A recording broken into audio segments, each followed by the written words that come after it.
So today we arrived this morning. In this particular project we had to do a Everlast and waterproofing. So what we have to do is come here and prep the walls for the Everlast.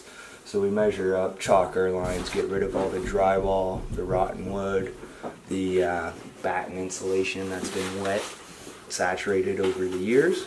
And then from there we bust open the floor, lay our WaterGuard system, tie it into a sump pump, re-cement flush with the floor, and then let it cure. Once it's cured, we come back to restore the walls with the Everlast restoration.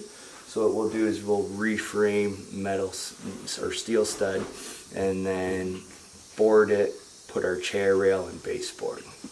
And then it's pretty much complete. This is the best type of restoration to do. In this given situation, the homeowner is prone to floods. They were constantly changing out their drywall, year after year, maybe a couple of years, and they were getting tired of it. So with this restoration here is non-organic material.